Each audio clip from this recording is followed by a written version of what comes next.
Good morning, children. Today I am going to teach you lesson 7 and 8th of general knowledge standard 6th. Okay, so let's begin.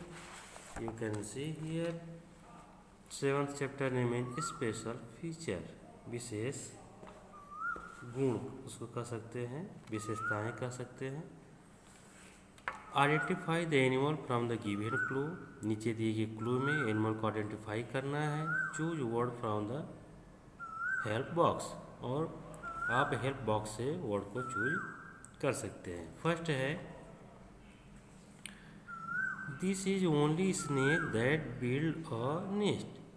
यही केवल एक ऐसा सांप है जो घोंसला बनाता है. तो बच्चों, कौन सा सांप घोंसला बनाता है? King cobra. ठीक है, आप राइट कर लीजिएगा. सेकेंड है this creature has a long rubbery snout. Rubbery snout which is use for digging underground root and bulb. यह ऐसा प्राणी है जिसके स्नाउट में होता है नथुने, जिसके नथुने लंबे होते हैं, लचीले होते हैं, और यह ज़मीन के अंदर जड़ों को और उसमें कंद को खोद करके निकाल देता है और खा जाता है. तो ये कौन सा जानवर है? ये है बच्चों वाइल्ड बोर, जंगली सुअर जिसे कहते हैं.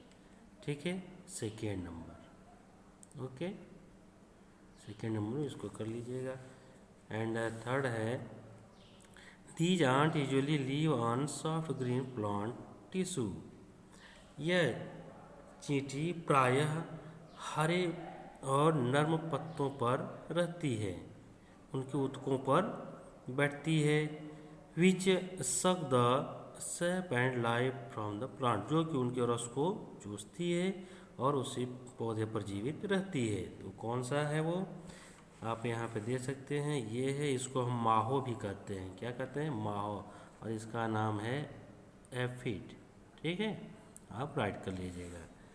फोर्थ है this bird hunt fox, wild cats, deer and goats. यह एक ऐसी पक्षी है जो लोमड़ी का, जंगली बिल्लियों का और हिरन और बकरियों के बच्चों का शिकार करती है. तो कौन सा बर्ड है? ये बर्ड है बच्चों ईगल. क्या है? ईगल. फोर्थ नंबर पर हम ये यहाँ पर आप देख सकते हैं ईगल है यहाँ पे ये. ठीक है, नेक्स्ट है fifth this animal has long four flipper and can walk using all four of them. कह रहा है यह मैमल स्तनधारी जीव है जिसका अगला पैर थोड़ा लंबा होता है और यह अपने चारों पैरों पर चल सकता है. तो ये कौन सा है जानवर? ये है, आप यहाँ चित्र में देख सकते हैं, ये क्या है? राइनो.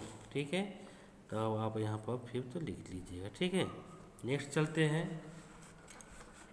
सिक्स्थ है this is second largest bird by height and is found in Australia. It can not fly. कह रहा है यह संसार का दूसरा सबसे बड़ा पक्षी है ऊंचाई में. ठीक है, और यह ऑस्ट्रेलिया में पाया जाता है. यह उड़ नहीं सकता है. तो बच्चों, ये कौन है? ये है, यहाँ पर ऑस्ट्रिच लिखा है जो गलत है, क्योंकि ऑस्ट्रिच है पहला है, वो सबसे ऊंचा है. वो यहाँ होना चाहिए था एमू. ठीक है, ये एमू है. ये second largest bird of world है. ठीक, नेक्स्ट चलते हैं. सेवंथ है the coat of the sea breathable with summer insulating in winter yet exceptionally soft and lightweight. कह रहा है कि ऐसी भेड़ें होती हैं जिनके स्किन, ठीक है, गर्मियों में उनके लिए बहुत आरामदायक होते हैं और जाड़ों में ठंड को रोकते हैं. इंसुलेटिंग मीन्स होता है प्रतिरोध करना, रोकना, ठंड को रोकता है. ये exceptionally soft and lightweight. कह रहा है फिर भी इनके जो बाल होते हैं वो विशेष रूप से बहुत मुलायम और हल्के होते थे. कौन सा ये आप देख सकते हैं, ये शिप है. ठीक है, तो हम यहाँ पर ये है सेवेंथ. सिक्स का तो हम नंबर ही नहीं लगाए हैं. जो ऑस्ट्रिच ना होकर के एमू है, तो ये आपका कौन सा है? Sixth number. ठीक है, नेक्स्ट देखते हैं This animal lives around on seashore and secrete an oily red substance which gave rise to the myth that they sweat blood। कह रहा है कि यह जानवर समुद्र के किनारे रहता है और यह एक प्रकार का ऑयली लाल रंग का पदार्थ जो है, सीक्रेट मीन्स होता है छुपाना, इसके अंदर होता है जो इसको भ्रमित करता है स्वीट ब्लड, मतलब ऐसे लगता है कि लाल रंग का पसीना है। ठीक है, तो ये क्या है, ये यहाँ पर आप देख सकते हैं सील है। ठीक है, तो हम यहाँ पर लगा दे रहे हैं 8th नंबर। ओके, चलते हैं नेक्स्ट चैप्टर। 8th है सम इंटरेस्टिंग फैक्ट, कुछ रुचिकर तथ्य। क्वेश्चन फर्स्ट है, do you know what Germany is famous for? क्या आपको पता है जर्मनी किस लिए प्रसिद्ध है? आंसर है automobiles. Germany is famous for producing and exporting luxury cars such as Mercedes, Porsche, BMW, Audi and Volkswagen. कह रहा है मोबाइल के लिए जर्मनी जो है बहुत प्रसिद्ध है और ये लग्जरी गाड़ियों का जो है निर्यात करता है। ठीक है, और उसके नाम यहाँ पे दिए गए हैं, मर्सिडीज है, जैसे पोर्च है, BMW है, इत्यादि ऐसे ही कारों को क्या करता है, वह निर्यात करता है, एक्सपोर्ट करता है। सेकेंड है, do you no an interesting fact about the French language? क्या आपको फ्रांस के भाषा में या उसके बारे में कुछ इंटरेस्टिंग रुचिकर तथ्य पता है? Answer, French is second only to English for the number of countries where it has the official status, 32 of opposed to 45।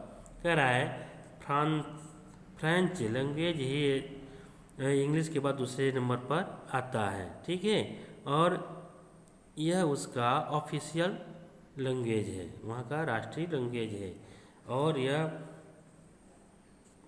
45 के अपोज 32 होता है, 45 के अपोज 32 इसमें लेटर होते हैं।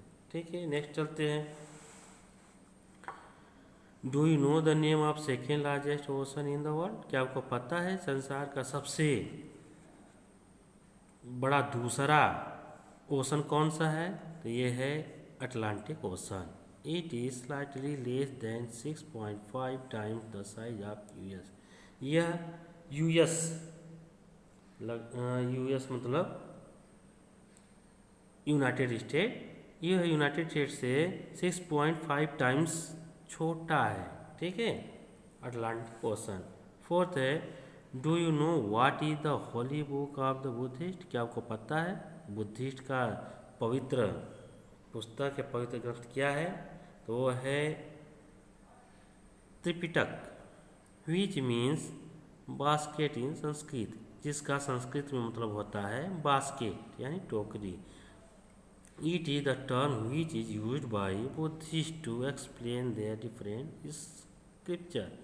कह रहा है it is the term which, मतलब ये उस समय यह यूज किया गया था जब बुद्धिस्ट लोग, ठीक है, अपने भाषाओं का प्रचार करते थे। ठीक है, तो इसी भाषा में वो तो पाली भाषा में प्रचार करते थे और उनकी पुस्तक का नाम था त्रिपिटक। ओके, नेक्स्ट है, do you know where opera originate? क्या आपको पता है और ओपेरा कहाँ से संबंधित है? तो वो है इटली से। ओके ओके स्टूडेंट्स, तो today topic is finish and I will teach you next topic next day. Okay, thank you, take care.